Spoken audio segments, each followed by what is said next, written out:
Good afternoon, my beautiful followers, and welcome to today's class. On this particular unit here, we started from scratch.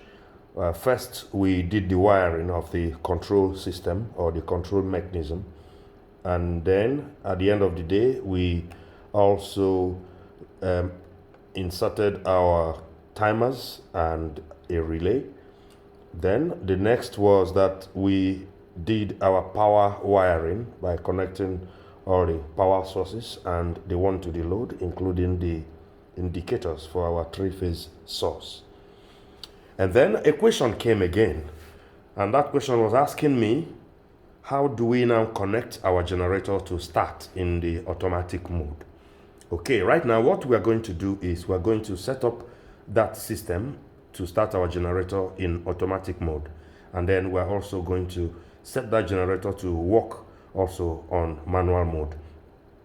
The reason why we should incorporate the manual mode as well is because it is not all the time that you would want your generator to start, even when both solar and mains have failed. Sometimes you may not even want the generator to start. What you do is you set it to manual, and then you can start it manually whenever you want. Or you can just go and set the switch to automatic. If you set the switch to automatic, immediately it senses that there is no other source of power from here and here, the generator will start.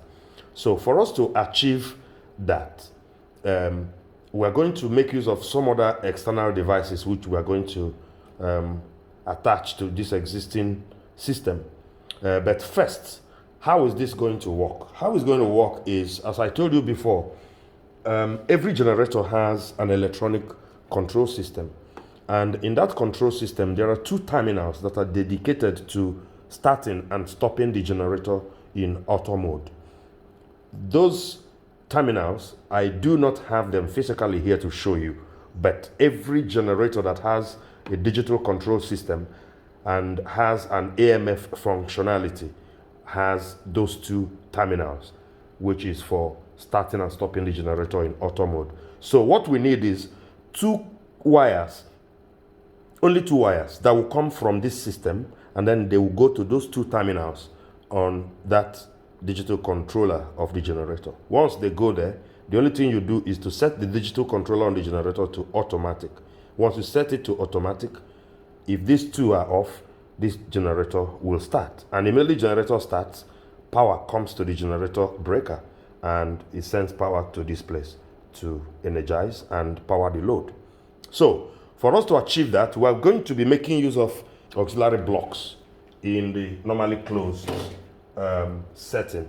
So this is an auxiliary block, and on top here is normally closed. These two are normally closed, and then down here and here, these two are normally open. So we have the same here. These two on top are normally closed, while these two down are normally open. We're not going to be making use of these two and these two. We'll be making use of these ones on top. Only the normally closed, those are the ones we are going to use. And for us to start, we're going to attach this to these two contactors. So attaching it is not rocket science. This one is attached, and this one also is attached. Okay, so we have the two auxiliary blocks attached to our contactors. So the next thing to do is to wire these two together to achieve what we want to achieve. So first, we're going to take this guy from here, insert our wire.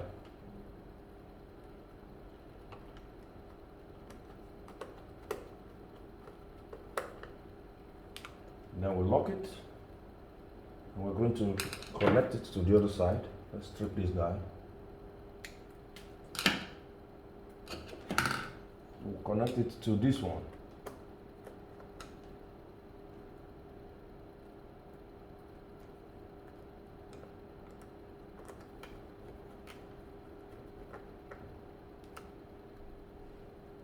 Okay, so the next is I'm going to connect another one.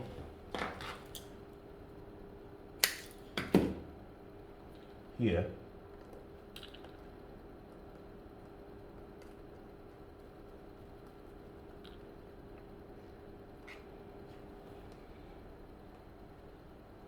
It's too long, the cable. Let me reduce the length. Then I'm going to strip here. And this one comes to this side.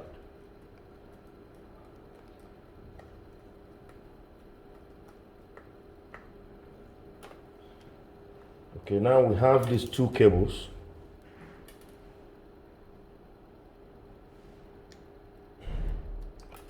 We have these two cables. These two cables supposed to go to the terminals that we are talking about.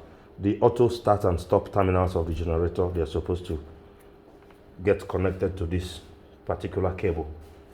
All right, so how do we test this? Let us be sure that this is short, because looking at this, there is no power on solar right now. There is no power on mains.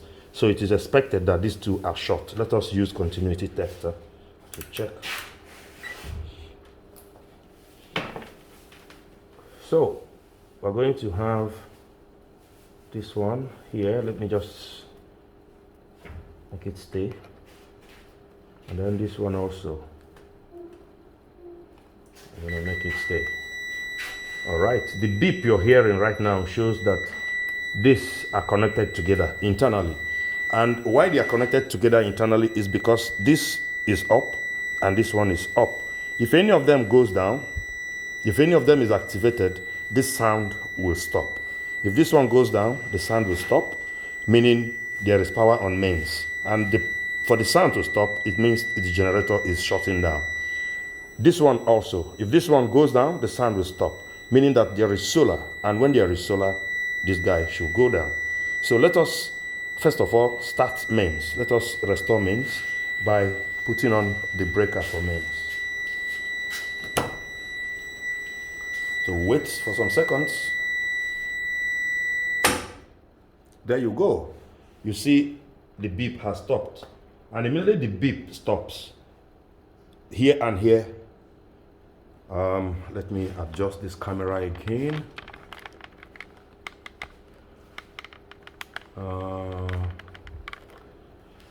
These two places are very important for us. These are the two terminals on the generator controller. All right. So now that this sound has stopped, what it means is that here is open. And when it is open, the generator should stop. So for generator to start again, it means here must shut. And for us to shut this place, this one must be deactivated. So if we deactivate it, you see the sound will start again, meaning that the two are short together. So let us provide power on the solar side and see. So it is on, and let us wait for some seconds. There you go. So the solar is available, and these two places have opened, meaning it has sent signal to generator engine to shut down. All right. So even if we start this one again now, it's not going to start. All right, because this one is active. If we start, if we activate this one, nothing is going to happen because this one is active. All right. So, but what we can achieve is that immediately this one goes off, this one takes over. All right. It's going to take over, and that is how the system is supposed to work. So let us switch off this one and then allow this guy some time. It's going to close after some seconds, and immediately it closes, it sends that signal to stop this one, and the generator shuts down. So that is how you're supposed to connect the auto start and stop of your generator. So if you like this video, let me know in the comment section. Subscribe to my YouTube channel and continue to follow me for more tips on power. Thank you very much.